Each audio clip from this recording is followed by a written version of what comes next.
কিরে, কোথায় যাচ্ছিস তুই বালিশ নিয়ে? বল। কোথায় আর যাব, আমার রুমে যাচ্ছি। তুমি তো বিয়ের সময় আমাকে বলেছ যে তুমি আমাকে স্বামী হিসেবে মেনে নাও না। তাই বলে তুই রুম থেকে বেরিয়ে যাচ্ছিস? যদি এটা বাবা কিংবা মা দেখে তুই আমার রুমে না থেকে তোর রুমে গিয়েছিলি, তখন তো আবার উল্টা আমাকে বকাবকি করবে। এর থেকে আমার পাশে শুয়ে পড়, আমার কোনো সমস্যা হবে না।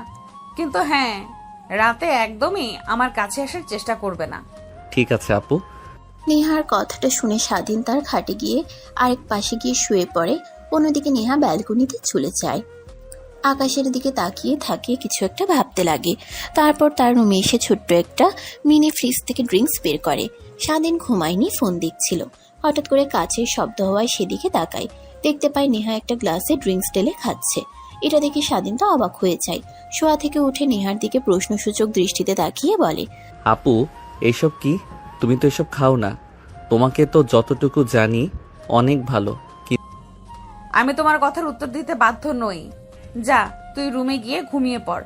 আমার বিষয় নিয়ে তোকে ভাবতে হবে না। কিন্তু আপু, এইসব খাওয়া একদমই ক্ষতিকর। স্বাধীনের কথা শুনে নেহা ওর দিকে বড় বড় দৃষ্টিতে তাকায়। স্বাধীন ভয় পেয়ে খাটে গিয়ে শুয়ে ঘুমানোর চেষ্টা করে। অন্যদিকে নেহা ড্রিঙ্কস করতে করতে বোতল খালি করে ফেলে। নিজেকে আউট অফ কন্ট্রোল হয়ে যায়। ঠেলতে ঠেলতে স্বাধীনের গায়ের উপর এসে পড়ে। স্বাধীন নেহাকে তার বুকের উপর থেকে সরানোর চেষ্টা করে, কিন্তু পারে না। নেহা স্বাধীনকে শক্ত করে জড়িয়ে ধরে মাতালের মতো ব্লক করছে। তুমি কেন এমনটা করলে?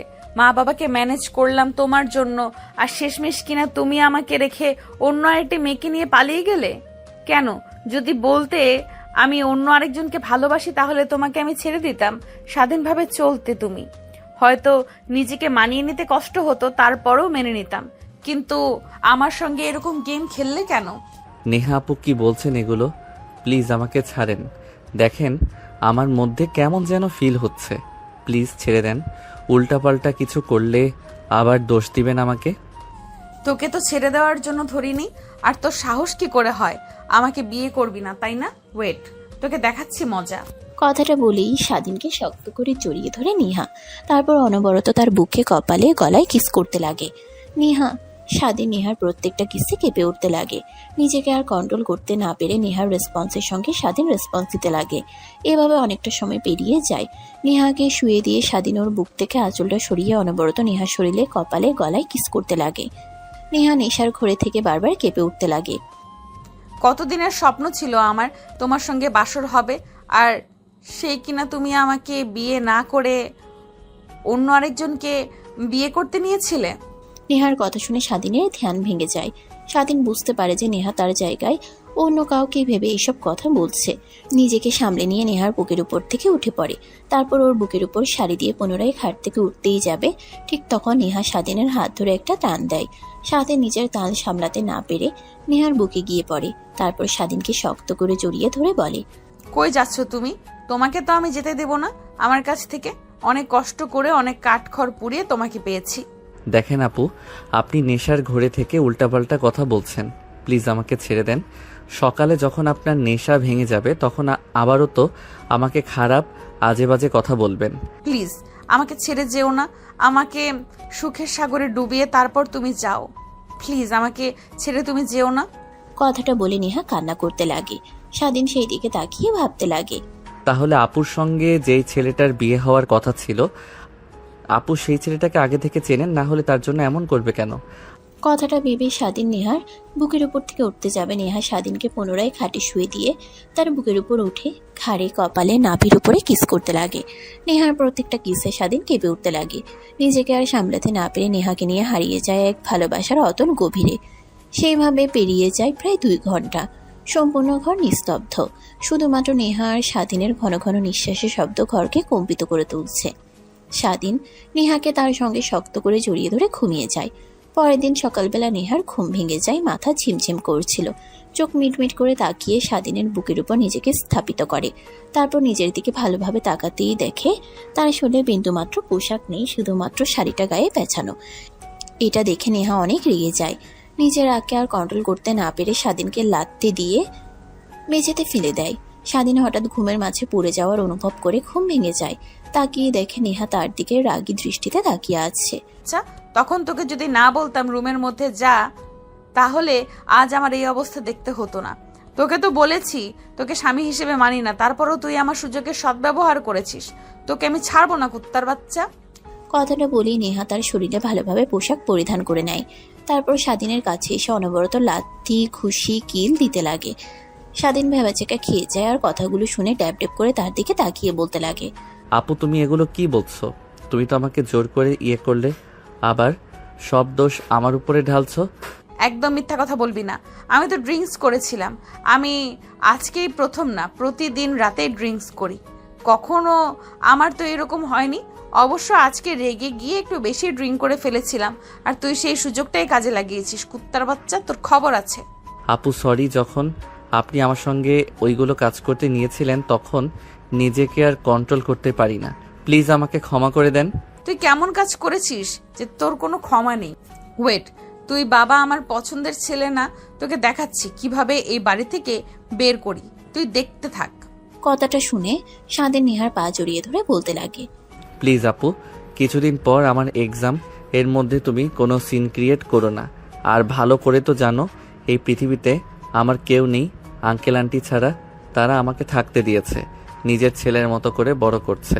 প্লিজ এমন কিছু বলো না আঙ্কেল আন্টিকে, যাতে তারা কষ্ট পেয়ে আমাকে এই বাড়ি থেকে বের করে দেয়। স্বাধীনের কথা বলার ধরন দেখে নেহা অনেকটাই বাকরুদ্ধ হয়ে যায়। এত বড় একটা ছেলে যে কিনা আবার তার পা ধরে কান্না করছে, তাকে যেন এই বাড়ি থেকে বের করে না দেওয়া হয় এটা দেখে নেহার মনে মায়া জন্মায়। তারপর স্বাধীনকে উদ্দেশ্য করে বলে, ঠিক আছে, কাউকে কিছু বলবো না, কিন্তু আমার একটা শর্ত আছে। যদি শর্ত মতো চলতে না পারিস তাহলে তোকে এই বাড়ি থেকে যেইভাবেই হোক আমি বের করে ছাড়বো। আর তুই তো ভালো করেই জানিস আমি একবার মুখ দিয়ে যা বলি তা বাস্তবে করি। ঠিক আছে আপু, তুমি যা বলবে আমি সে কথা মতোই চলবো। প্লিজ আমাকে এই বাড়ি থেকে বের করে দিও না। তোমার একটা না হাজারটা শর্তেও আমি রাজি আছি। প্রথমত তুই আমার বোনের সঙ্গে খুব কম কথা বলবি, কারণ তোকে এই অল্প কিছুক্ষণ এই আমার চেনা শেষ। অনেক খারাপ ছেলে। আমার মতো যদি সবার আমার বোনের উপরে ছাপিয়ে পড়িস তখন আমার বোনকে কে বিয়ে করবে? না হয় তোর সঙ্গে বিয়ে হয়েছে স্ত্রী, আর দ্বিতীয়ত মা বাবার সামনে স্বামী স্ত্রী ব্যবহার করবে। বাহিরে আমরা যেই রকমই থাকি না কেন, আমি জানি বাবা তোকে অনেক বিশ্বাস করে, তোর সঙ্গে আমাকে বিয়ে দিয়েছে। যদি দেখে আমাদের সম্পর্কটা খারাপ তাহলে অনেক ভেঙে পড়বে। আর লাস্ট কখনো যেন কোনো মেয়ের আশেপাশে তোকে না দেখি। মেয়ে হইতে সর্বনিম্ন 100 হাত দূরে থাকবে, আর লেখাপড়ায় মনোযোগ দিবি। তুই যদি আমার এই শর্তগুলো মেনে চলতে পারিস তাহলে আমি মা বাবাকে কিছুই বলবো না। আর হ্যাঁ, যখন আমি তোকে যেখানে যেতে বলবো তৎক্ষণাৎ যাবি, না হলে তোর খবর আছে। এই শর্তগুলো যদি মানতে পারিস তাহলে আমি বাবা মাকে কিছুই বলবো না তোর নামে। নেহার শর্তগুলো শুনে স্বাধীন অনেকটা অবাক হয়, কিন্তু নিজেকে সামলে নিয়ে বলতে লাগে, ঠিক আছে আপু, আমি তোমার শর্তে রাজি, কিন্তু প্লিজ তুমি আঙ্কেল আন্টিকে কিছুই বলবে না আমার নামে উল্টাপাল্টা কথা। ঠিক আছে, আগে তুই আপু বলা বন্ধ কর। আমাকে আপু বলে ডাকবে যখন আমি আর তুই থাকবো। যখন অন্য কেউ আসবে তখন আমার নাম ধরে কিংবা যে কোনো একটা নামে ডাকবি। ঠিক আছে। ঠিক তখনই দরজায় কড়া নাড়ার শব্দ আসে। নেহা তাড়াতাড়ি করে বিছানা গুছিয়ে নেয়, তারপর বিছানায় বসে পড়ে। স্বাধীন গিয়ে দরজা খুলে দেয়, দেখতে পায় তার বান্ধবী সাথী দাঁড়িয়ে আছে। স্বাধীনকে দেখতে পেয়ে সাথী বলতে লাগে, কিরে, তোদের কি সকাল হয় নাই? সবাই বাইরে তোদের জন্য অপেক্ষা করছে, আর নিজের কি হাল করেছিস? পুরো শরীরের লিপস্টিকের দাগ। এখানে যদি আমি না এসে মা আসতো তখন কি হতো বলতো? কথাটা শুনেই স্বাধীন আয়নার দিকে তাকায়, দেখে তার পুরো শরীরে লিপস্টিকের দাগ লেগে আছে। এটা দেখে নেহার দিকে তাকাতেই নেহা একটা মুচকি হাসি দিয়ে ওয়াশরুমে চলে যায়। অন্যদিকে সাথী পুনরায় স্বাধীনকে উদ্দেশ্য করে বলতে লাগে, রাতভর অনেক এনজয় করেছিস, দুইজনেই তাই ক্লান্ত হয়ে সকাল অবধি ঘুমাইছিস। আর হবে না, মনে যেন থাকে। তোর কিন্তু সামনে এক্সাম, লেখাপড়ায় মনোযোগ দে। সিনিয়র বউ পেয়ে সারাক্ষণ শুধু রোমান্টিকতা বাদ দিস। সাথীর কথা শুনে স্বাধীন সাথীর মাথায় একটা থাপ্পড় দিয়ে বলতে লাগে, কুত্তি, নিজের দুলাভাইকে কি কেউ এসব কথা বলে? তোর কি একটু লজ্জা নেই নাকি রে? নাকি সব ধুয়ে খেয়েছিস? মাই ডিয়ার দুলাভাই, আপনি হয়তো ভুলে গেছেন যে আমি আপনার শালিকা হওয়ার আগে বেস্ট ফ্রেন্ড ছিলাম। তো বেস্ট ফ্রেন্ডের মতোই রইব। স্বপ্ন দুলাভাই হতে পারবেন না, বুঝলে তুই? কথাটা বলে সাথী স্বাধীনের মাথায় থাপ্পড় দিয়ে বলে, আগে বল রাতে আপুর সঙ্গে কি কি করলি, আমারও একটু শোনার আগ্রহ। বাসর রাতে কি হয় বান্ধবীর কাছে, প্লাস গল্প অনেক শুনেছি। বাসর রাতে নাকি বিড়াল মারে, কিন্তু কিভাবে সেটা জানি না, বলবি প্লিজ? তা জানার জন্য তোকে বিয়ে করতে হবে, তোকে সেটা বুঝিয়ে বলতে পারবো না। আর নেহা, তুই কিন্তু দিন দিন অনেকটাই পাজি হয়ে যাচ্ছিস। লুচি কোথাকার। আঙ্কেলকে বলছি তোকে একটা ভালো পাত্র দেখে যেন বিয়ে দিয়ে দেয়। বাবাকে গিয়ে বল। আর কি বললি তুই? বিয়ে করতে হবে সবাই বলে না যে শালি মানে আধা ঘরবালি? তো আমি তোর অর্ধেক বউ, তো বিয়ে তো করতেই হবে। কেন? কথাটা বলে সাথী স্বাধীনের দিকে তীক্ষ্ণ দৃষ্টিতে তাকায়। স্বাধীন ভালো করেই বুঝতে পারে সাথীর মতলব।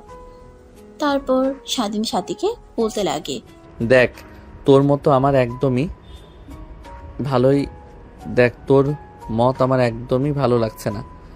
যা তুই রুম থেকে, আমি আর তোর বোন ফ্রেশ হয়ে আসছি।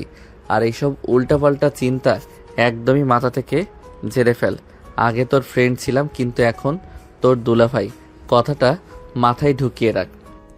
আরে তোকে একটু চেক করলাম যে আমার বোন কি রকম বর পেয়েছে। যে আমার বোনের জীবন সঙ্গী হবে তাকে একটু চেক করে দেখবো না?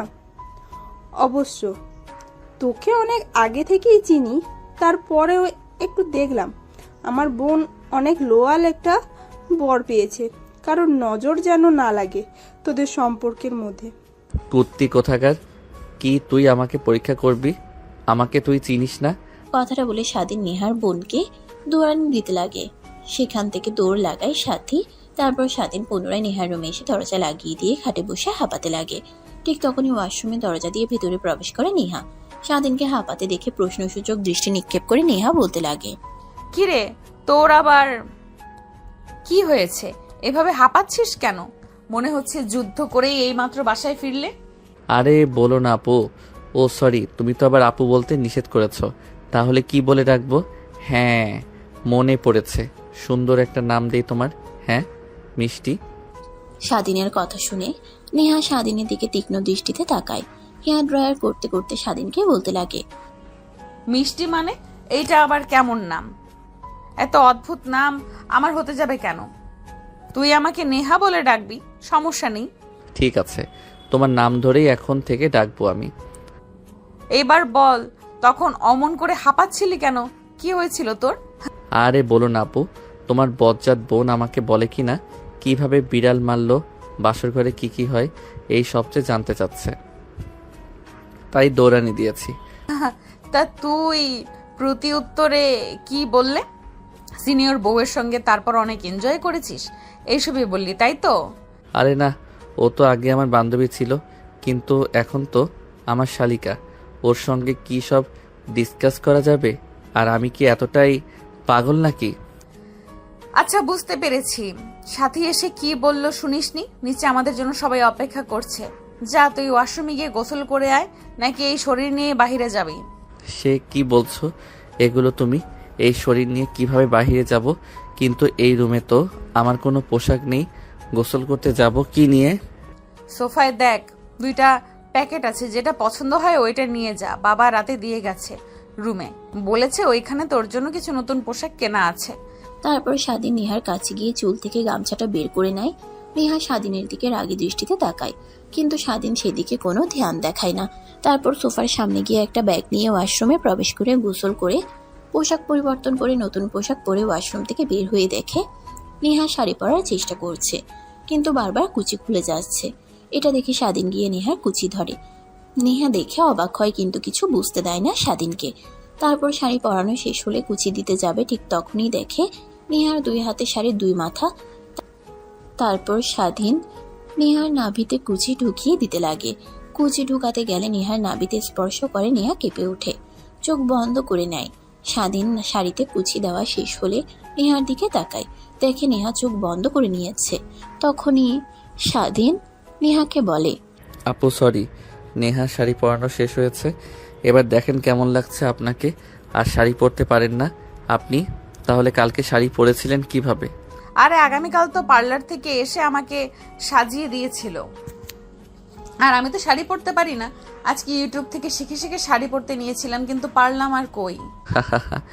এই প্রথম শুনলাম যে কিনা ইউটিউব থেকে শাড়ি কিভাবে পরতে হয় এটা শিখছিল। অনেক মজা পেলাম আপনার কথা শুনে। হয়েছে, তোকে আর এইসব নিয়ে হাসতে হবে না, চল নিচে, সবাই আমাদের জন্য অপেক্ষা করছে। স্বাধীন নেহার কথা শুনে দরজা দিয়ে বাহিরে প্রবেশ করে। নেহা নিজের মাথায় নিজে একটা থাপ্পড় লাগিয়ে বলতে লাগে, এই নেহার, এই কি ভাবছিস তুই এইসব? ও তো ছোট আর তোর বোনের বেস্ট ফ্রেন্ড। উল্টাপাল্টা চিন্তা ভাবনা মাথা থেকে ঝেড়ে ফেল। আর ও অনেক সুন্দর ক্যারিয়ার রয়েছে, যা আমি থাকলে হয়তো বা নষ্ট হয়ে যাবে। স্বাধীনের কাছ থেকে নিজেকে সব সময় দূরে রাখতে হবে। স্বাধীনের মায়ায় পড়া যাবে না। কথাটা আনমনেই ভাবছিল। সেখানে দাঁড়িয়ে থেকে স্বাধীন রুমের বাইরে এসে পিছনের দিকে তাকিয়ে দেখে নেহা নেই। তারপর পুনরায় দরজার সামনে গিয়ে নেহাকে উদ্দেশ্য করে বলে, আরে কি হয়েছে আপনার? ওইখানে দাঁড়িয়ে আছেন যে? নিজেই তো বললেন নিচে সবাই অপেক্ষা করছে আমাকে ঝাড়ি দিয়ে, আর এখন আপনি দাঁড়িয়ে? সরি, আসছি আমি। কথাটা বলে নেহা রুমের বাইরে আসে। তারপর স্বাধীনের সঙ্গে হাঁটতে লাগে। সিঁড়ি দিয়ে যখন নেহা আর স্বাধীন নামছিল, তখন স্বাধীন ইচ্ছে করে নেহার হাত চেপে ধরে। এটা দেখে নেহা স্বাধীনের দিকে একটু রাগী দৃষ্টিতে তাকায়, কিন্তু পরক্ষণে নিচে থাকা সবার কর্তব্য কথন দেখে নেহা তার মুখে হাসি রেখা টানে। তারপর খাবার টেবিলে গিয়ে দুজনে চেয়ার টেনে বসে পড়ে। ঠিক তখনই নেহার বাবা বলতে লাগে, ভেবেছিলাম মেয়েটাকে একটা জুনিয়র ছেলের সঙ্গে বিয়ে দিচ্ছি, কেমন না হয়। আর যে রাগী, কিন্তু দুজনকে অনেক ভালো মানিয়েছে, অনেক সুন্দর লাগছে মা তোদের দুজনকে। নেহার বাবার কথা শুনে সবাই তালে তালে মিলাতে লাগে। সবাই স্বাধীন আর নেহা জুটি ভালো বলতে লাগে। এটা দেখে নেহা অনেকটা খুশি হয়, কিন্তু নিমিষেই তার খুশি মুখটা গুমড়ে যায় আর আনমনেই ভাবতে লাগে, সবাই কত খুশি, কিন্তু তারা তো আর জানে না এই বিয়েটা খুব অল্প সময়ের জন্য, হয়তো বা আর কিছু বছর, তারপরে তো ডিভোর্স হয়ে যাবে। ভালো করে জানি, ইচ্ছে থাকলে সারা দিন খেয়ে আমার করে রাখতে পারবো, কিন্তু রাখবো না। ওর লাইফ আছে, ওর ভালো মন্দ পছন্দ অপছন্দ আছে, তাই না? কাউকে নিজের করে চালাতে আমি ভালো করে জানি স্বাধীন কখনোই আমাকে মেনে নিবে না। আমি তার থেকে প্রায় 3 বছরের সিনিয়র।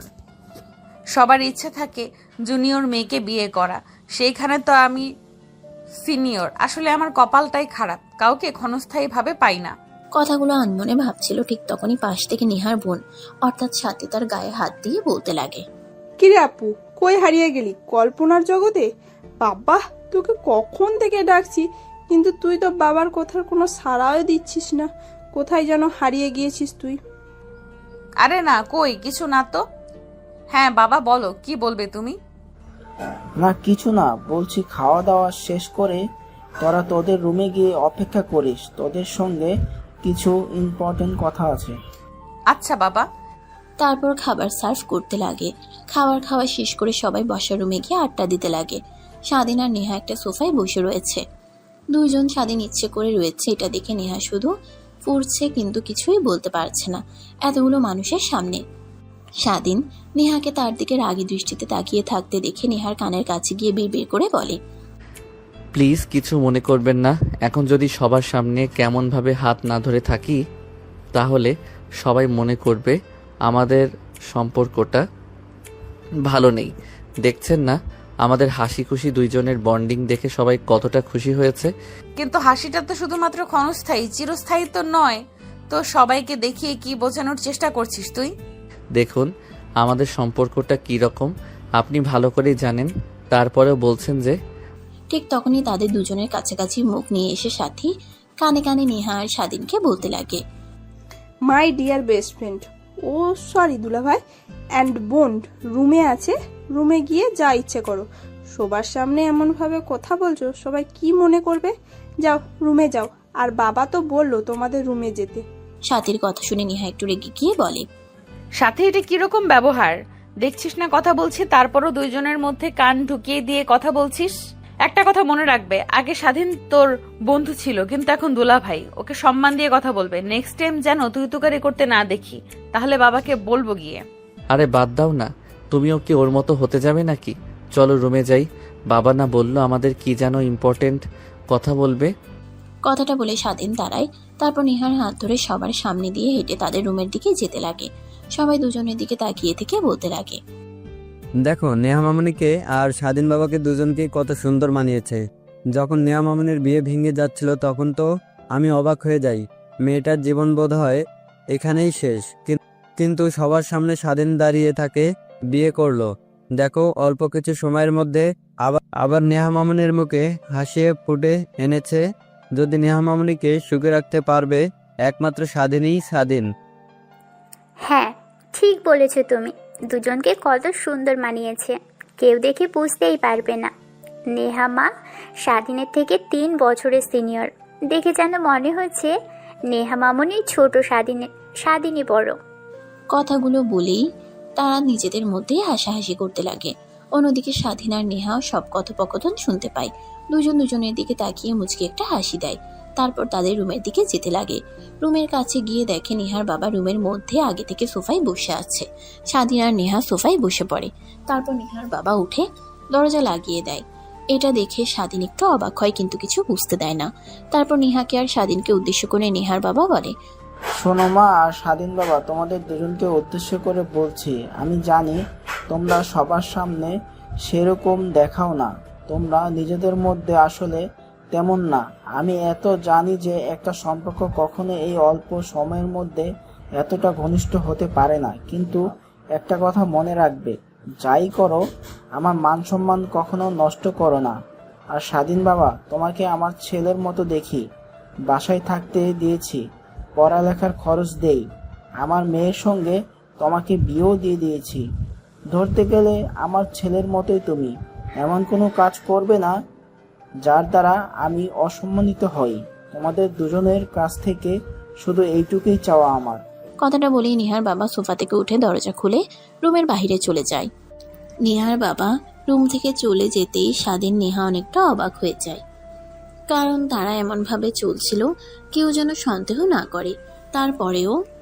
তারপর স্বাধীন রুমের মধ্যে আর না থেকে ফোন নিয়ে ব্যালকনিতে চলে যায়। নেহা রুমে বসে থেকে ভাবতে লাগে, তাহলে বাবা কি কিছু একটা বুঝতে পেরেছে? না হলে তো এরকম ভাবে কথা বলবে না। এবার আসেন আপনাদেরকে ফ্ল্যাশব্যাক থেকে ঘুরিয়ে আনা যাক। নেহা, স্বাধীন, সাথী, নেহার বাবা মা সবাই খাবার টেবিলে বসে খাবার খাচ্ছিল। ঠিক তখনই নেহার বাবা বলে ওঠে, মা, বয়স তো আর কম হলো না, তোকে এত করে বললাম বিয়ে কর, কিন্তু তুই তো বিয়ে করতে রাজি না। বললাম তোর কোনো পছন্দের ছেলে আছে কিনা আমাদের বল, আমরা দেখছি, তাও তুই বললি না। এভাবে কি হয়? একটা যুবতী মেয়েকে বাড়িতে রাখতে নেই। অনেকে অনেক বিয়ের প্রস্তাব নিয়ে আসে, বারবার ফিরিয়ে দিই তাদেরকে। বাবা, এসব নিয়ে একদমই তোমাদের সঙ্গে কথা বলতে চাই না। সবে তো পরীক্ষা দিলাম, আর একটু লেখাপড়া করি, জীবনের অনেক ইচ্ছা আছে, সেগুলো পূরণ করি, তারপরে না হয় এসব নিয়ে ভাববো। বিয়ে করলে তো বাড়ি থেকে চলে যাব, শ্বশুর শাশুড়ি এইগুলো নিয়ে থাকতে হবে। মারে, আমাকে দেখছিস না? যখন আমি ক্লাস 10-এ পড়তাম তখন তোর বাবার সঙ্গে তোর নানা আমাকে বিয়ে দিয়ে দেয়। আমি অনেক কান্না করেছিলাম, বড়ক্ষণ নিজেকে সামলে নিয়ে তোর বাবার সঙ্গে সুখে শান্তিতে সংসার করি। তোমাদের কথা বাদ, তোমরা আদিম যুগের ছেলে মেয়ে, তোমাদের হিসাব আলাদা, আমাদের হিসাব আলাদা। তো বাবা আমাকে বিয়ের পোশাক একদমই দিবে না। সেটা বললে কি আর হয়? যেহেতু একবার আঙ্কেল আন্টি বলেছে আপনাকে বিয়ে দেবে, বিয়ে দিয়ে ছাড়বে, এখন বলেন আপনার কোনো পছন্দ আছে নাকি? তাহলে তাদের শেখানো ছেলেকেই বিয়ে করতে হবে আপনাকে। পাশ থেকে স্বাধীনের কথা শুনে নেহা স্বাধীনের দিকে রাগী দৃষ্টিতে তাকায়। নেহাকে রাগী দৃষ্টিতে তাকাতে দেখে স্বাধীন খাবার খেতে লাগে। আচ্ছা ঠিক আছে, তোমরা যেহেতু এত করে বলছো, তাহলে তোমাদেরকে একটা ছেলের পিক দেখাবো। তোমরা ওর সঙ্গে আমাকে কিভাবে বিয়ে দিবে জানি না। নেহার কাছ থেকে বিয়ের কথাটা শুনে নেহার বাবা মা স্বস্তির নিঃশ্বাস ফেলে। তারপর খাওয়া দাওয়া শেষ করে সবাই রুমে চলে যায়। নেহার বাবা মা নেহার রুমে যায়। তারপরে ছেলেটার সম্পর্কে A to Z খুঁটিনাটি সব জেনে নেয়। তারপর নেহার বাবা নেহাকে বলে, ঠিক আছে, আমি আজ এই ছেলেটার সম্পর্কে খোঁজ নিয়েছি, যদি ভালো মনে হয় তাহলে তোকে বিয়ে দেব, না হলে তোমাদের দেখানো পাত্রকে তোকে বিয়ে করতে হবে। বাবা, যার ইনফরমেশনগুলো তোমাকে দিয়েছি, ওই ছেলেটার সঙ্গে আমার 4 বছরের রিলেশন। তা আমি ওকে ছাড়া অন্য কাউকে বিয়ে করতে পারবো না। কি, তুই না একটু আগে বলি যে তুই কাউকে ভালোবাসিস না, আবার বলছিস 4 বছর রিলেশন, কিছুই বুঝতে পারছি না, সব মাথার উপর দিয়ে যাচ্ছে। আরে বাবা শোনো, আমি ওকে 4 বছর ধরে রিলেশনশিপে আছি। তোমরা কেউ জানো না, আমরা চেয়েছি দুজনে লেখাপড়া শেষ করে তবেই ফ্যামিলিকে বলবো আমাদের বিয়ের বিষয় নিয়ে। কিন্তু তুমি এর আগে যে পরিমাণ চাপ দিচ্ছ বিয়ের বিষয় নিয়ে, ওকে বলেছি, পরবর্তীতে বলল যে তাদের বাসায় বিয়ের প্রস্তাব নিয়ে যেতে। ও তাহলে এই ব্যাপার। আচ্ছা ঠিক আছে, আমি দেখছি ছেলেটার বিষয়ে খোঁজ খবর নিয়ে। কথাটা বলেই নেহার বাবা আর মা নেহার রুমের বাইরে চলে যায়। তারপর নেহা ব্যালকনিতে গিয়ে সজীবের নাম্বারে ফোন করে, অর্থাৎ তার বয়ফ্রেন্ডের নাম্বারে ফোন করে। জান কই আছো তুমি? আর তোমার বাবা মাকে বলে দিয়েছি, তারা আজকে বিয়ের জন্য অনেক প্রেসার দিচ্ছিল। বাবা মনে হয় তোমার বাসায় 2-1 দিনের মধ্যে যাবে, তুমি ম্যানেজ করে নিও। ঠিক আছে জান, এটা নিয়ে তোমাকে ভাবতে হবে না। তাহলে জান, এখন তো অন্তত আমার সঙ্গে তুমি রাত কাটাতে পারো নাকি? আমাদের বিয়ের কথা সামনে এগোচ্ছে। না, এখন কিছুই হবে না। যা করার তুমি একদম বাসর রাতের আগে করবে, এর আগে একদমই নয়। অযথা আমাকে বলবে না, ঠিক আছে? আচ্ছা, তুমি কি আমাকে বিশ্বাস করো না? দেখো, এখানে বিশ্বাসের কথা উঠছে কেন? তুমি ভালো করে জানো আমি তোমাকে কতটা বিশ্বাস করি, নিজের জীবনের থেকেও বেশি। আর তুমি যা চাচ্ছ তা সম্ভব না, এটা হারাম। বিয়ের পর সব হালাল হয়ে যাবে, তখন তোমার যা ইচ্ছা তাই করিও। এখন একদমই ছোট বাচ্চাদের মতো কথা বলবে না। ঠিক আছে, বলবো না, কিন্তু তোমাকে বিয়ের আগে অনেক আপন করে পেতে ইচ্ছে করছে। আমার ইচ্ছেটা কি তোমার কাছে কোনো মূল্য নেই? হ্যাঁ অবশ্যই আছে, কিন্তু সবকিছু বিয়ের পর। আর হ্যাঁ, আজকে বিকেলে পার্কে এসো, তোমার সঙ্গে কিছু কথা বলার আছে। আচ্ছা ঠিক আছে, এখন ফোন রাখি, আমি কাজ করছি। ফ্রি হয়ে তোমাকে পরে না হয় কল দেব, আর বিকেলে পার্কে ঘুরতে যাব। কথাটা বলে সজীব ফোন রেখে দেয়। নেহা তার ব্যালকনি থেকে রুমে আসে, পড়ার টেবিলে বসে পড়তে লাগে। পড়তে পড়তে রাত যখন অনেক গভীর হয়ে যায়, তখন অনেক ইচ্ছে করে কফি খাওয়ার জন্য নিচে কিচেন রুমের দিকে যেতেই তো অবাক হয়ে যায়। কিচেন রুমে গিয়ে দেখে স্বাধীন আর সাথী দুজনে কি যেন করছে। নেহা চুপি চুপি তাদের দুজনের কাছে গিয়ে দাঁড়ায়, মাথা উঁচু করে সামনের দিকে তাকিয়ে দেখে কেক বানানোর চেষ্টা করছে। কেক হলে দুজনে ইয়াহু বলে চিৎকার করে একে অপরকে জড়িয়ে ধরে। এটা দেখে তো নেহা অবাক হয়ে যায়। কিরে, এত রাতে তোরা দুজন কিচেন রুমে আর চিৎকার করছিস কেন? কি হয়েছে? আরে আপু বলো না, আমি আর স্বাধীন প্রায় 2 মাস হলো কেক তৈরি করার চেষ্টা করছি ইউটিউব দেখে দেখে, কিন্তু পারছি না। আজকে 2 মাস পর সফল হলাম কেক তৈরি করতে, তার জন্য একটু এক্সাইটেড হয়ে চিৎকার দিয়ে ফেলেছি। তা তুমি এত রাতে কিচেন রুমে কি করছো? রাত অনেক হয়েছে, কিন্তু ঘুম না আসায় একটু বাহিরে আসলাম কফি খাওয়ার জন্য। কিচেনের রুমে ঢুকতেই তোদের এই লঙ্কা কাণ্ড। আমি বলি কি বোন, নিজেকে একটু সামলা, পরপুরুষের সঙ্গে কখনো এইভাবে লেপ্টে থাকতে হয় না। তোকে তো দেখেই সবসময় স্বাধীনের সঙ্গে চিপকে থাকিস চুইংগামের মতন। আপু তুমি হয়তো ভুলে গেছো স্বাধীন আমার বেস্ট ফ্রেন্ড হয়, তো ওর সঙ্গে আনন্দ ফুর্তি ঘাসে গেছি করতে পারি, স্বাভাবিক। তোমার কাছ থেকে আমার শুনতে হবে না, ঠিক আছে? অন্যদিকে স্বাধীন দর্শকের মতো সেখানে দাঁড়িয়ে থেকে নেহা আর সাথীর কথোপকথন শুনছিল। এখন দুই বোনের নিজেদের মধ্যে ঝগড়া হওয়ার উপক্রম। ঠিক তখনই স্বাধীন আবহাওয়া বেগতিক দেখে সাথীকে সেখান থেকে হাত ধরে নিয়ে আসে বাহিরে। অন্যদিকে নেহা ভটভট করতে করতে কিচেন রুমে কফি প্রস্তুত করে তার রুমে চলে যায় খাওয়ার জন্য।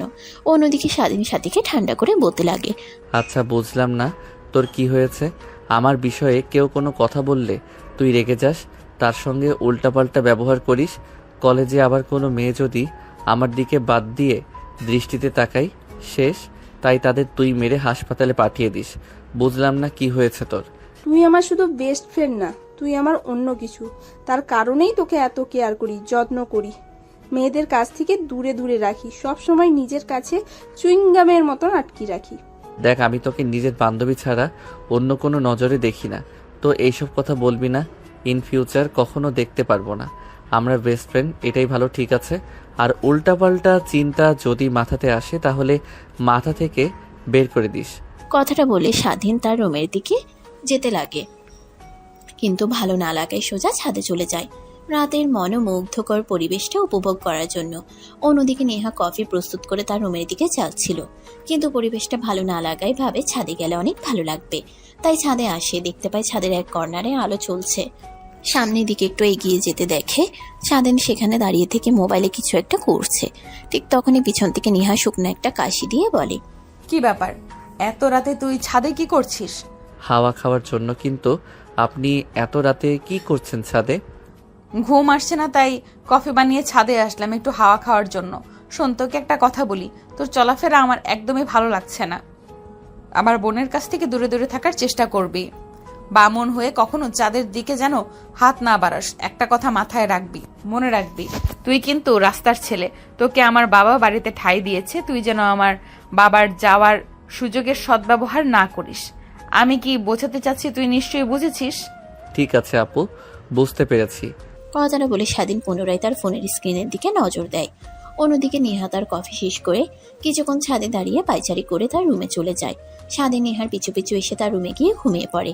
পরের দিন সকালবেলা স্বাধীনের ঘুম ভেঙে যায়। অনেক সকাল সকাল ঘুম থেকে উঠে উঁচু করে নামাজ পড়তে চলে যায়। নামাজ পড়ে বাইরে গিয়ে একটু হাঁটাহাঁটি করে বাসে আসে। বাসে আসতেই দেখে নেহা তার বাবার দিকে রাগী দৃষ্টিতে তাকিয়ে ঝগড়া করছে। তোমার কত বড় সাহস সজীবের বিরুদ্ধে উল্টোপাল্টা কথা বলো? ও অনেক ভালো ছেলে, অনেকে ওকে সহ্য করতে পারে না, এর জন্য গ্রামের মানুষ অনেকে নানান বাজে কথা বলেছে, তাই তুমি সেই কথা শুনে এসে আমাকে বলছো সজীব বাজে? ওর সম্বন্ধে আমি 4 বছর ধরে চিনি, কখনো আমার চোখে তেমন কিছু ধরা পড়েনি। তুমি বলেছিলে না আমি যেখানে খুশি থাকবো তোমাদের সেখানেই খুশি? হ্যাঁ, তোমরা যদি আমাকে সজীবের সঙ্গে বিয়ে দাও তাহলে আমি খুশিতেই থাকবো। কিন্তু মা, একটা কথা বোঝার চেষ্টা কর। আমরা ওর গ্রামে গিয়েছিলাম, ওর গ্রামের মানুষ তো আর ওর সম্বন্ধে খারাপ কথা বলবে না। গ্রামে নাকি অনেক মেয়ের সঙ্গে ফষ্টি নষ্টি করেছে, পরিবর্তে ওকে গ্রাম থেকে তাড়িয়ে দিলে শহরে আসে, তারপর শহরে এসে বড়লোক বাবার মেয়েকে পটিয়ে তাদের কাছ থেকে কোটি কোটি টাকা আদায় করাই হলো ওর মূল উদ্দেশ্য। তুই বল যে ওর বাবা মাকে নিয়ে আমার বাসায় আসতে, দেখবি ও কখনো আসবে না। দেখো বাবা, আমি শর্টকাট একটা কথা বলি, আমি সজীবকে ছাড়া অন্য কাউকে বিয়ে করব না, এই কথাটা মাথায় যেন মনে থাকে। আর হ্যাঁ, সজীব খারাপ ছেলে হোক আর যেরকম ছেলেই হোক না কেন, তাতে আমার কোনো কিছুই যায় আসে না। ওর সঙ্গে থাকলে আমি সুখে থাকতে পারবো, আর আমি ওকে শুধরে নেব। তোমাকে আমাকে নিয়ে ভাবতে হবে না। দেখ মা, তোর বাবা যা বলেছে সত্যি বলেছে। আমরা তো আর তোকে জেনে শুনে আগুনের মধ্যে ফেলতে পারি না। তোর সুখ কোনখানে, অসুখ কোনখানে, এটা আমরা ভালো করেই জানি। কিন্তু বুঝলি, তোমাকে তো বললামই আমি সজীবকে ছাড়া অন্য কাউকে বিয়ে করতে পারবো না। যদি পারো তাহলে সজীবের সঙ্গে আমাকে বিয়ে দাও, না হলে দরকার নেই।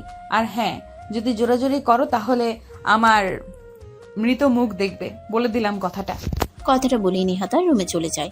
অন্যদিকে নেহার মা আর তার বাবা দুজনেই মাথায় হাত দিয়ে সোফায় গিয়ে বসে পড়ে। স্বাধীন তাদের সামনে গিয়ে দাঁড়াতেই নেহার মা আর বাবা স্বাধীনের দিকে তাকিয়ে বলে, বাবা, সবই তো মনে হয় শুনলাম, কি করব এখন বলো? জেনে শুনে আর নিজের মেয়েকে তো আর বাজে ছেলে একটা ছেলের হাতে তুলে দিতে পারি না। বাবা হিসেবে আমার দায়িত্ব মেয়েকে একটা ভালো ছেলের হাতে তুলে দেওয়া। যদি না পারি তাহলে তো বাবা হয়েও লাভ নেই। আঙ্কেল, নেহা আপু যখন ছেলেটাকে ভালোবাসে নিশ্চয়ই ছেলেটাও তাকে ভালোবাসে, না হলে তো আর এরকম পাগলামি করতো না। নেহা আপু ভালোবাসার কারণে যে কোনো ছেলে নিজেকে পরিবর্তন করতে পারে। আগে হয়তোবা ছেলেটা অনেক খারাপ ছিল, কিন্তু এখন নেহা আপুর ভালোবাসা পেয়ে ছেলেটা ভালো হওয়ার চেষ্টা করছে। আমি বলবো কি, ছেলেটার সম্বন্ধে এখন একটু ভালো করে খোঁজ নেন, তারপরে না হয় বিয়ের কাজটা সামনে এগোন। হ্যাঁ স্বাধীন বাবা কথাটা ঠিকই বলেছেন। তুমি একটু ছেলেটার সম্বন্ধে আর একটু ভালো করে খোঁজ নাও। মেয়েটা আজ এখন এত করে বলছে, তাকে ছাড়া বাঁচবে না। আমরা একটু দেখি। ঠিক আছে, তাহলে তোমার মেয়েকে বলো আগামীকাল যেই সেই ছেলেটাকে নিয়ে আমার বাসায় আসে, আমি ছেলেটার সঙ্গে কথা বলতে চাই। তারপর নেহার মা চলে যায় নেহার রুমে কথাটা বলতে।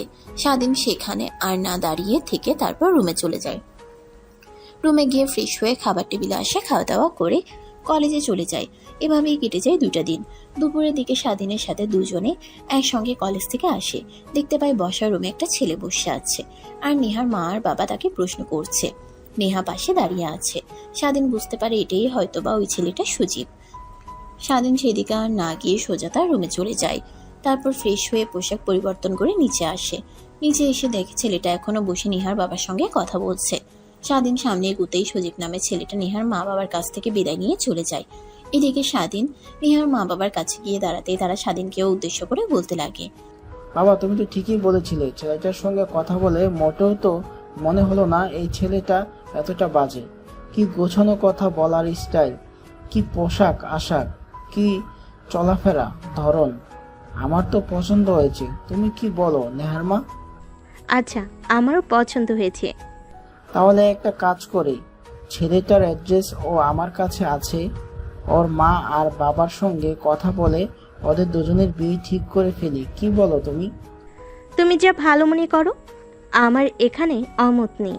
আমি ভালো করে জানি তুমি যে কাজ করবে নির্ভুল এবং আমাদের ভালোর জন্যই। কথাটা বলেই নেহার মা চলে যায় কিচেন রুমে। স্বাধীন সেখানে দাঁড়িয়ে থাকে। এটা দেখে নেহার বাবা বলে, এখানে এমন ভাবে দাঁড়িয়ে আছো কেন? বসো, পাশে বসো, তোমার সঙ্গে কিছু কথা বলার আছে। তারপর স্বাধীন সেখানে আর না দাঁড়িয়ে থেকে নেহার বাবার পাশে সোফায় গিয়ে বসে পড়ে। তারপর নেহার বাবার সঙ্গে টুকটাক কথা বলতে লাগে।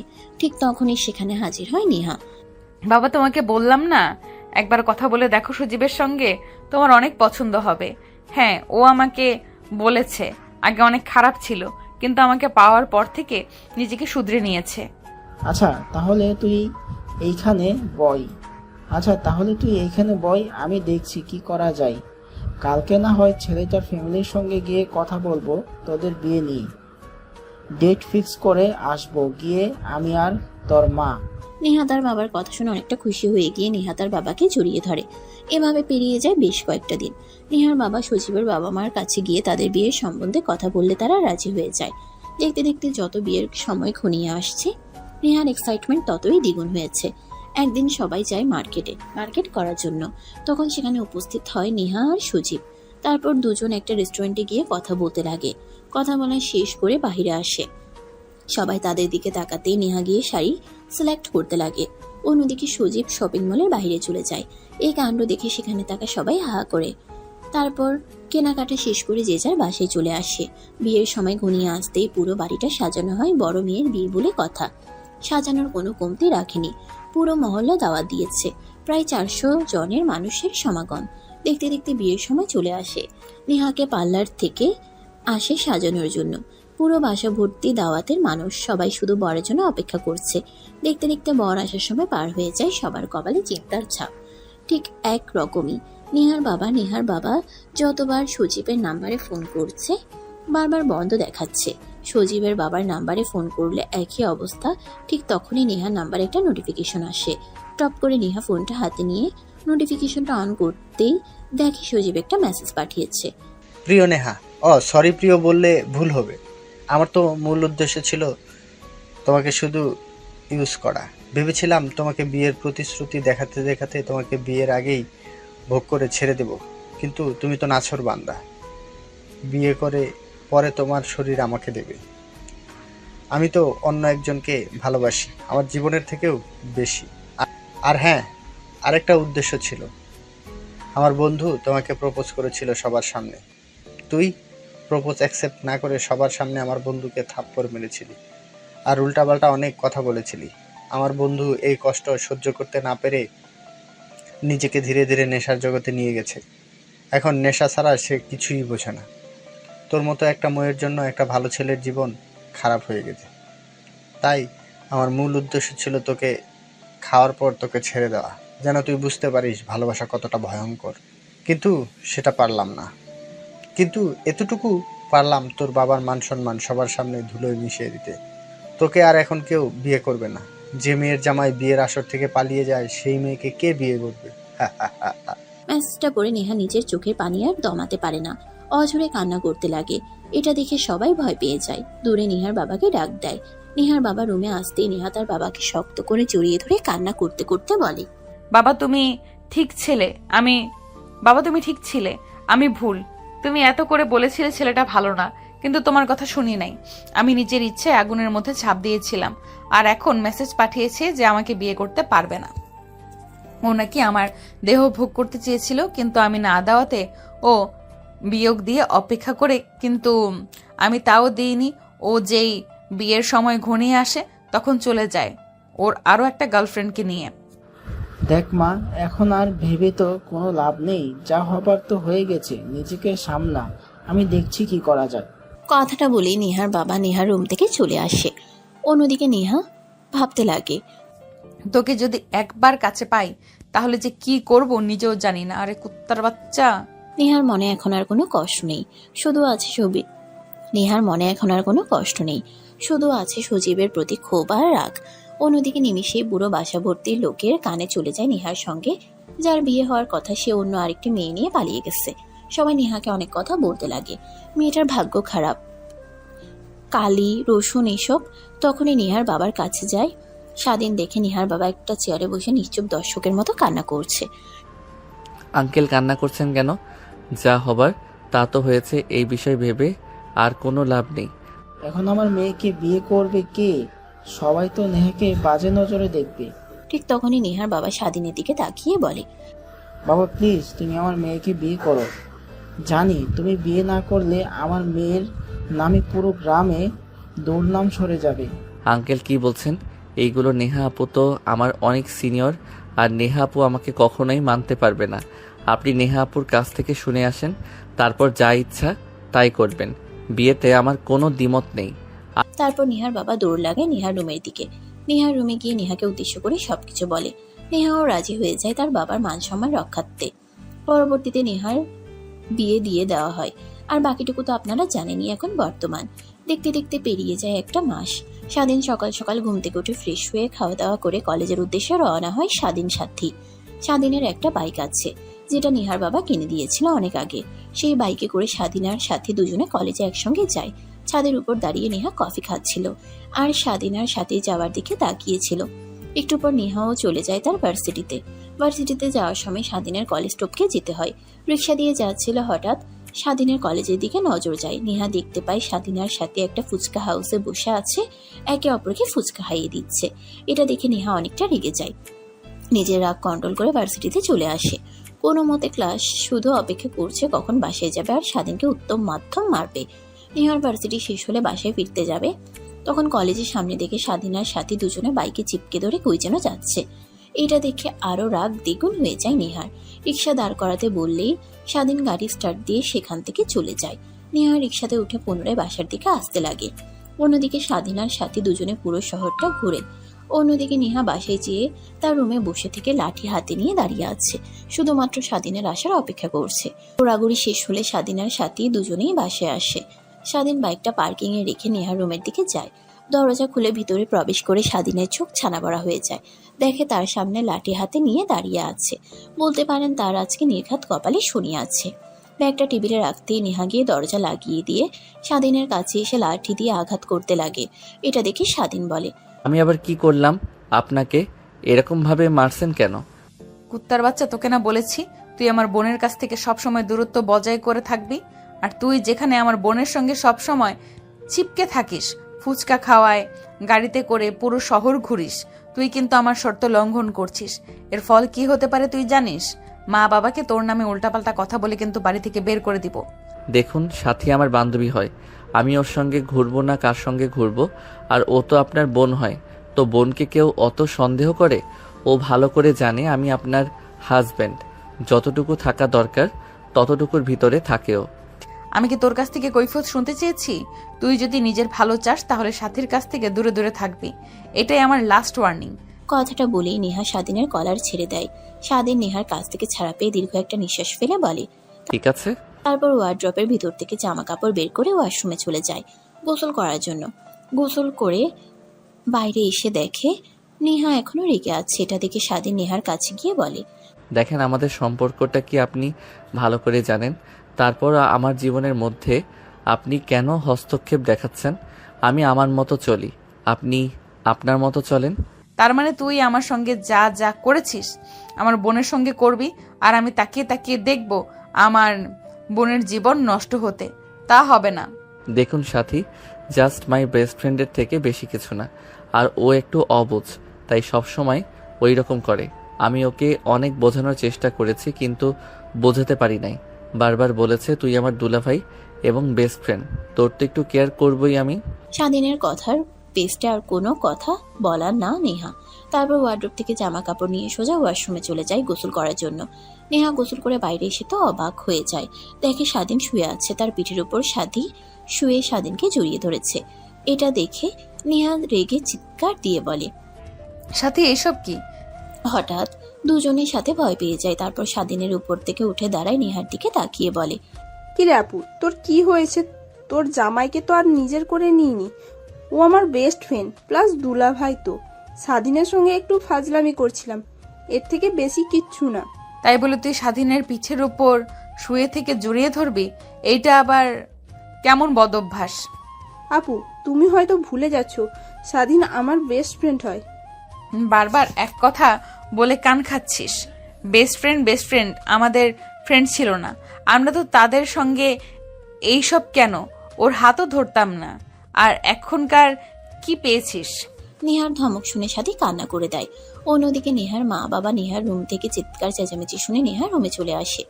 এসে দেখে সাথী কান্না করছে। তারপর নেহাকে উদ্দেশ্য করে প্রশ্ন করে নেহার বাবা, কিরে মা, কি হয়েছে? তুই এত চিৎকার চেঁচামেচি করছিস কেন? আর সাথেই কান্না করছি কেন? কি হয়েছে ওর?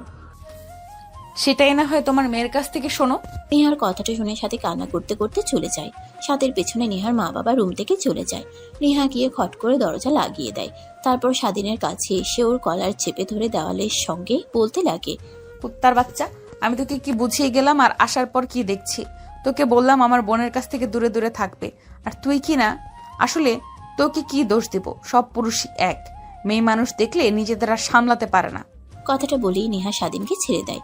তারপর খাটে বসে পড়ে। স্বাধীন গিয়ে খাটে বসতেই নেহা তার শরীর থেকে ওড়না ফেলে দিয়ে বলে, এই যে আমার শরীর, তোর যত ইচ্ছা তুই তত ভোগ করে নে, কিন্তু আমার বোনের কাছ থেকে তুই দূরে দূরে থাকবি। স্বাধীন মেঝে থেকে ওড়না তুলে নেহার গায়ে জড়িয়ে দিয়ে রয়ে বলে, যেহেতু আমাকে এতটা অবিশ্বাস করেন তো কিছু বলার নেই। আসলে আমি কিছুই করি না। সাথে এসে আমার সঙ্গে ওইসব করে ওকে অনেক বোঝানোর চেষ্টা করেছি, কিন্তু বুঝতে পারে না। আপনার শর্ত আমি মানতে পারি নাই। আঙ্কেল আন্টিকে উল্টাপাল্টা কিছু বলতে হবে না। আমি নিজের ইচ্ছাতেই বাড়ি থেকে চলে যাচ্ছি। আর হ্যাঁ, উকিলের সঙ্গে কথা বলেছিলাম আমাদের ডিভোর্স নিয়ে। উকিল বলেছে 6 মাস না হওয়া পর্যন্ত ডিভোর্স দেওয়া যাবে না। 6 মাস পর আপনাকে ডিভোর্স লেটার পাঠিয়ে দেব, সাইন করে দিয়েন। স্বাধীন মেঝে থেকে ওড়না তুলে নেহার গায়ে জড়িয়ে দিয়ে বলে। কথাটা বলেই স্বাধীন তার ব্যাগপত্র গুছাতে লাগে। পোশাক আশাক গুছিয়ে রাখে, রাত হলেই চলে যাবে। তারপর রুমের মধ্যে আর না থেকে ব্যালকনিতে চলে যায়। তারপর আকাশের দিকে তাকিয়ে গম্ভীর একটা নিঃশ্বাস ফেলে বলতে লাগে মনে মনে, স্বাধীন, হে আল্লাহ, জ্ঞান হবার পর থেকে ফুটপাতে বড় হয়েছি। অনেক কষ্ট করে লেখাপড়া করেছি। পরবর্তীতে মা বাবার মতো আঙ্কেল আন্টি পাই। তুমি আমার সেই সুখটাও সহ্য করতে পারলে না। ভেবেছিলাম পরীক্ষা শেষ হলে যে কোনো একটা জব নিয়ে বাসা নিয়ে থাকবো, কিন্তু তা হলো কই। অন্যদিকে নেহা খাটের উপরে বসে থেকে ভাবছে, আচ্ছা, এতদিন ধরে স্বাধীন আমাদের বাসায় রয়েছে, কখনো তো ওকে আমার দিকে বাজে নজরে তাকাতে দেখলাম না। যদি আমার বোনের দিকে বাজে দৃষ্টিতে তাকাতো তাহলে তো আমি দেখতে পারতাম, কিন্তু কখনো তো দেখতে পাই না। আসলে কি স্বাধীন অনেক বাজে ছেলে? আর আমি ওকে মেনে নিতে পারছি না কেন? ও তো আমার স্বামী। যেভাবেই হোক, মানি আর না মানি, সে তো আমার স্বামী, এটা তো সবাই জানে। কিন্তু আমি ওকে মানতে পারছি না কেন? কি যেন একটা অনুশোচনা আমার মধ্যে কাজ করছে। ছেলেটাকে এইভাবে কথা বলার জন্য রেগে তো সব কিছু গুছিয়েছে, হয়তোবা চলে যাবে বাড়ি থেকে, কিন্তু আমার জানা মতে তো এই পৃথিবীতে অন্য কেউ নেই। কি দিন ছিলেন, তাহলে কোথায় যাব, কি করবে? না, ওর কাছ থেকে ক্ষমা চাইতে হবে আমার। কথাটা বলে নেহা রুম থেকে ব্যালকনিতে যায়। দেখতে পায় স্বাধীন আকাশের দিকে তাকিয়ে থেকে কান্না করছে। স্বাধীনের গায়ে হাত দিতেই স্বাধীন নেহাকে শক্ত করে জড়িয়ে ধরে কান্না করতে করতে বলে, জানেন, এই পৃথিবীতে আমার কেউ নেই। জ্ঞান হওয়ার পর থেকে আমি ফুটপাতে বড় হয়েছি। মানুষের লাথি উস্তা বকা শুনে বড় হয়েছি। তারপরও নিজের লেখাপড়া চালিয়ে গিয়েছি। যখন বড় হই, কলেজে উঠে, তখন সাথীর সঙ্গে দেখা হয়। কখনো ভাবতেও পারি নাই আমার জীবনটা বদলে দেবে। সাথী পরবর্তীতে তার বাসায় এসে থাকতে দেয়। আমাকে আঙ্কেল আন্টি নিজের ছেলের মতো দেখে লালন পালন করেছে। আমি ভালো করে জানি সাথী আমাকে নিজের বেস্ট ফ্রেন্ড ছাড়া অন্য কোনো কিছু ভাবে না, তাই আমি ওকে কিছু বলি না। আর আপনি বলার পরও আমি সাথীকে অনেকবার বোঝানোর চেষ্টা করেছি সাথী বারবার বলেছে তুই আমার বেস্ট ফ্রেন্ড। ও সরি, আপনাকে জড়িয়ে ধরার জন্য আবার বলবেন দেহলসায় আমি আপনাকে জড়িয়ে ধরেছি। প্লিজ ক্ষমা করে দিয়েন যদি মনে আঘাত দিয়ে থাকি। কথাটা বলে স্বাধীন নেহাকে ছেড়ে দিয়ে রুমে আসতে যাবে, ঠিক তখনই পিছন থেকে স্বাধীনের হাত চেপে ধরে নেহা। স্বাধীন পিছনের দিকে তাকিয়ে নেহাকে দেখে বলে, কিছু বলবেন আপনি? স্বাধীনের কথা শুনে নেহা স্বাধীনকে তার দিকে নিয়ে এসে শক্ত করে জড়িয়ে ধরে।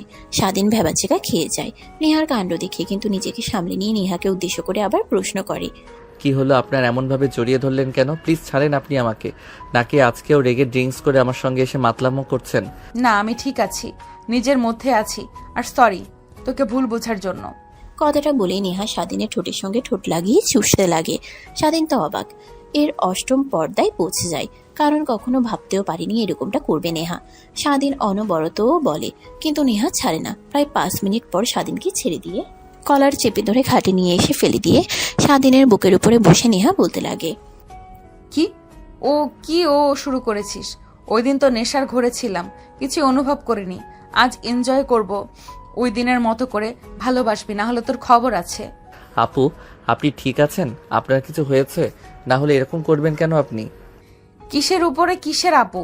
আমি তোর বউ হই, বউ বলবে। আর যদি আপু তোর মুখ থেকে ডাক শুনেছি, তাহলে তোর একদিন কি আমার যে কয়দিন লাগে। এখন আমি যা যা করি আমার সঙ্গে শুধু রেসপন্স কর, না হলে কি করব সেটা না হয় পরে দেখিস। কথাটা বলেই নেহা স্বাধীনের শরীর থেকে এক এক করে সব জামা কাপড় খুলতে লাগে। এটা দেখে স্বাধীন চোখ বন্ধ করে ফেলে। সেই নেহার শরীর থেকে জামা কাপড় খুলে স্বাধীনের বুকে, কপালে, গালে কিস করতে লাগে। স্বাধীন নিজেকে আর সামলাতে না পেরে নেহার প্রত্যেকটা রেসপন্সে সাড়া দিতে লাগে। সেভাবে পেরিয়ে যায় প্রায় 2 ঘন্টা। নেহা স্বাধীনের বুকের উপরে শুয়ে থেকে স্বাধীনের চুল নিয়ে খেলা করছিল। স্বাধীন উপরে থাকা সিলিং ফ্যানের দিকে তাকিয়ে থাকে।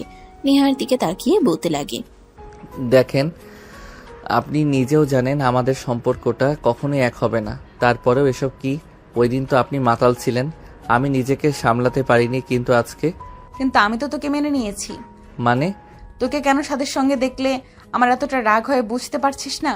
নিজের স্বামীকে যদি অন্য একটা মেয়ের সঙ্গে দেখি, তাহলে তো যে কারোর শরীরে রাগ উঠে যাবে, সেটা নিজের বোন হোক কিংবা অন্য কোনো মেয়ে। তাহলে এসব কি ছিল? আপনি যে বললেন আমাদের সম্পর্কটা কখনোই মানতে পারবেন না, তাহলে হঠাৎ করে সবকিছু ভুলে গেলেন যে? আরে বিয়ে করেছি, স্বামীর সঙ্গে থাকবো, এটাই তো শ্রেয়। কিন্তু আমি চেয়েছিলাম তোর লেখাপড়া শেষ করে বাবার ম্যানেজার পোস্টে চাকরি দিয়ে তবেই আমি তোমাকে আপন করে নিতে চেয়েছিলাম, কিন্তু তা হলো কই। ভেবেছিলাম তোমাকে এখন যদি আপন করে নেই, সব সময় আদর নিয়ে পড়ে থাকবে, লেখাপড়ায় অমনোযোগী হয়ে যাবে। তার কারণেই তোমাকে বলেছিলাম যে এই বিয়েটা মানি না। ও আচ্ছা, হয়তোবা আপনি জানেন না যে আমি কলেজ টপার। আমি সবই জানি, তারপরেও চেয়েছিলাম তুমি ভালোর থেকেও ভালো হও। মেনে নিয়েছি, তার মানে এই না সবসময় বাচ্চামোপনা করবে। এটাই লাস্ট, আর হবে না যতদিন না তুমি লেখাপড়া শেষ করছো, বাবার কোম্পানিতে কাজ না করছো। তাহলে আর কি করার? নিজের বউকে ছেড়ে অন্য মেয়েদের দিকে তাকাতে হবে। নিজের বউয়ের ভালোবাসা না পেলে আর কি করার? অন্য মেয়েদের থেকে ভালোবাসা নিতে হবে। বললি তুই অন্য মেয়ে, তাই না? দেখাচ্ছি তোকে মজা। কথাটা বলেই নেহা পুনরায় স্বাধীনকে কিস করতে লাগে। নিমেষেই দুজন হারিয়ে যায় প্রেমের সাগরে। যেটা জানতে হলে আপনাদেরকেও বিয়ে করতে হবে, আর আমার মতো যারা এখনো সিঙ্গেল আছেন শুধুমাত্র গল্প শুনে অনুভব করতে হবে। এবার আসেন গল্প বইরা যাক। সেভাবে অনেকটা সময় পার হয়ে যায়। দুজনে ওয়াশরুমে গিয়ে একসঙ্গে গোসল করে বাইরে আসে। স্বাধীন পোশাক পরিধান করে খাটে গিয়ে শুয়ে থেকে ফোন চাপছিল। হঠাৎ ড্রেসিং টেবিলের দিকেই চোখ আটকে যায়। দেখতে পায় নেহা চুলগুলো হেয়ার ড্রায়ার করছে, তার কারণে চুল উঠছে। মাঝে মাঝে ঘন ঘন চুল তার মুখে পড়ছে। স্বাধীন অপলক দৃষ্টিতে নেহার দিকে তাকিয়ে থাকে। হঠাৎ নেহা স্বাধীনের দিকে তাকিয়ে দেখে তার দিকে তাকিয়ে আছে। এটা দেখে নেহা ভ্রু কুঁচকে স্বাধীনকে বলে, কি ব্যাপার, ওইরকম ভাবে আমার দিকে তাকিয়ে আছো কেন? না মানে আমার সিনিয়র বউটাকে দেখছি। আমাকে আবার দেখার কি আছে? অনেক কিছুই আছে। যা। আর কোনো কথা না বলে স্বাধীন ফেসবুকিং করতে লাগে। এভাবে অনেকটা সময় পার হয়ে যায়। রাতের বেলা সবাই খাবার টেবিলে খাবার খাচ্ছিল। ঠিক তখনই নেহার বাবা স্বাধীন আর নেহার দিকে 2টা খাম এগিয়ে দিয়ে বলে, এই নাও, এখানে তোমাদের দুজনের জন্য কক্সবাজারে যাওয়ার এয়ার টিকিট আছে।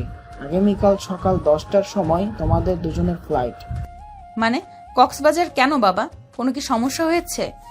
না, কিছুই হয়নি। তোমাদের তো বিয়ে হয়েছে অনেকদিন হলো, তাই একটু বাইরে গিয়ে ঘুরে আসো। নেহার বাবার কথা শুনে পাশ থেকে সাথী তার বাবাকে উদ্দেশ্য করে বলতে লাগে। বাবা, আমিও যাব কক্সবাজার আপুর আর স্বাধীনের সঙ্গে।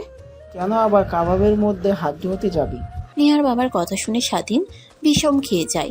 নেহা স্বাধীনের দিকে পানি এগিয়ে দিতেই ঢক ঢক করে পানি খেয়ে নেয়। তারপরে নেহার বাবাকে বলে, আঙ্কেল, এইসবের কি দরকার ছিল? সামনে তো আবার আমার পরীক্ষা রয়েছে, বাইরে যেতে পারবো না। এর থেকে বলি কি, আপনি আর আন্টি দুজনে গিয়ে ঘুরে আসেন, পরে না হয় পরীক্ষা শেষ হলে আমি, নেহা আর সাথী যাব। সেটা কি আর হয়? তোমাদের জন্য সবকিছু বন্দোবস্ত করে রেখেছি, আর তোমরা বলছো আমরা দুই বুড়াবুড়ি যাব? কে বলল আঙ্কেল আপনি বুড়া হয়েছেন? দেখেন না তামিল ইন্ডাস্ট্রির মুভিগুলোতে আপনার বয়সী হিরো থাকে। এখনও তো ইয়ান রয়েছেন, সামনে এক্সাম রয়েছে, আমার নেহার পরীক্ষা আছে, তো আমরা যেতে পারবো না? ঠিক আছে, তোমরা যেহেতু যাবে না, তাহলে কি আর করার, আমরা দুই বুড়াবুড়ি না হয়ে যাই। কি বলো তুমি নেহার মা? কথাটা বলে নেহার মার দিকে তাকায়। সবাই নেহার মা মুচকি একটা হাসি দেয়। এভাবে হাসি খুশিতে খাবারের পর্ব শেষ হয়। সবাই বসার রুমে গিয়ে টিভি দেখছিল। রাত যখন অনেক গভীর হয় তখন সাথী তার রুমে চলে যায়, নেহা তার রুমে চলে যায়। স্বাধীন যখন যাবে ঠিক তখনই নেহার বাবা স্বাধীনকে ডেকে তার কাছে নিয়ে এসে বসিয়ে বলে, জানো বাবা, আজকে আমার দুই মেয়ে অনেক হাসি খুশি ছিল। তুমি জানো না হয়তো বাবা, আমি আমার মেয়েদের মুখে হাসি খুশি দেখি না প্রায় 2 বছর হলো। সব কিছু তোমার জন্য হয়েছে। আমি জানতাম তুমি আমার বড় মেয়েকে সুখে রাখবে। তোমার কাছে শুধু একটাই আবদার, আমার মেয়েকে কখনো কষ্ট দিও না। স্বামী স্ত্রীর মধ্যে ভুল বোঝাবুঝি হবে, নিজেদের মধ্যে মীমাংসা করে নিও। কখনো ওই ভুল বোঝাবুঝিটাকে খারাপ পর্যায়ে নিয়ে যেও না। তোমার আন্টির সঙ্গে আন্টি বলছি কেন, এখন তো আমি তোমার বাবা আর মা। তো তোমার মার সঙ্গে আমার জানো কি রিলেশন করে বিয়ে হয়েছে? তোমার শাশুড়ির মার সঙ্গে আমার অনেক ভুল বোঝাবুঝি হয়েছে, শুধুমাত্র রাতের বেলা ফোন নিয়ে গিয়ে প্রপোজ করলে আবার সব কিছু ঠিক হয়ে গিয়েছিল। তো শুধু এইটুকুই বলবো, কখনো আমার মেয়ের মনে কষ্ট দিও না তুমি। নেহার বাবার কথা শুনে স্বাধীন মুচকি একটা হাসি দিয়ে বলতে লাগে, ঠিক আছে আঙ্কেল। কথাটা বলে নেহার বাবার দিকে তাকায়, দেখে তার দিকে রাগী দৃষ্টিতে তাকিয়ে আছে। এইটা দেখে স্বাধীন পুনরায় বলে, ও সরি, ভুল হয়ে গেছে শ্বশুর আব্বা। কথাটা বলে স্বাধীন আর নেহার বাবা একে অপরের দিকে তাকিয়ে হাসতে লাগে। তারপর স্বাধীন সোজা নেহার রুমে চলে যায়। দরজা লাগিয়ে দিয়ে পিছন ফিরে তাকিয়ে দেখে নেহা তার ব্যাগ থেকে জামা কাপড় বের করে গুছিয়ে রাখছে। স্বাধীন পিছন থেকে গিয়ে নেহাকে জড়িয়ে ধরে। হঠাৎ জড়িয়ে ধরাতে নেহা চমকে উঠে নিজেকে সামলে নিয়ে নেহা স্বাধীনকে বলে, কি করছে এগুলো? প্লিজ ছাড়ো, কেউ এসে পড়বে। কেউ আসবে না, দরজা লাগিয়ে দিয়েছি। কথাটা বলেই স্বাধীন নেহাকে তার দিকে ফিরিয়ে হাত থেকে জামাটা নিয়ে সোফার দিকে ছুঁড়ে মারে। তারপর নেহার মুখের উপরে থাকা চুলগুলো সরিয়ে দিয়ে রোমান্টিক দৃষ্টিতে তাকাতেই নেহা বলে, ঠিক এর কারণেই তোমাকে মেনে নিতে চাচ্ছিলাম না। আমি ভালো করে জানি যদি মেনে নিই তাহলে তুমি আমাকে এরকম ভাবে সবসময় আদর করবে, পড়াশোনার কাছে যাবে না। তার কারণেই মানতে চাচ্ছিলাম না। দেখলে তো এখন হারে হারে। ছাড়ো আমাকে এখন। কথাটা বলে নেহা স্বাধীনের কাছ থেকে ছানটা নিয়ে সারিয়ে পুনরায় কাপড় চোপড় গুছিয়ে রাখতে লাগে। এটা দেখে স্বাধীন একটু গম্ভীর মুখ নিয়ে খাটে গিয়ে বসে পড়ে। তারপর পুনরায় নেহার দিকে তাকিয়ে কৃত্রিম হাসির রেখা মুখে টেনে বলতে লাগে, ঠিক আছে, নিজের বউয়ের কাছ থেকে আদর না পেলে আর কি করার, যাই শালির কাছে যাই। শালি তো আর আমাকে না অনেক ভালোভাবে ভালোবাসবে, আদর করবে বলার সঙ্গে সঙ্গে। স্বাধীনের কথাটা শুনে নেহা রেগে স্বাধীনের দিকে তেড়ে আসে। তার উপর স্বাধীনের কলার চেপে ধরে হাতের ফেলে স্বাধীনের বুকের উপর উঠে বলতে লাগে, তুই আমার বোনের দিকে খারাপ নজরে তাকাস, তাই না? দেখাচ্ছি তোকে আমার বোনের দিকে বাজে দৃষ্টিতে তাকানোর কি পরিণতি হতে পারে। নেহার কথা শুনে স্বাধীন রীতিমতো অবাক হয়ে যায়। ভাবতেও পারেনি নেহাকে রাগাতে গিয়ে এতটা রাগিয়া ফেলবে। আরে কি হয়েছে আপনার?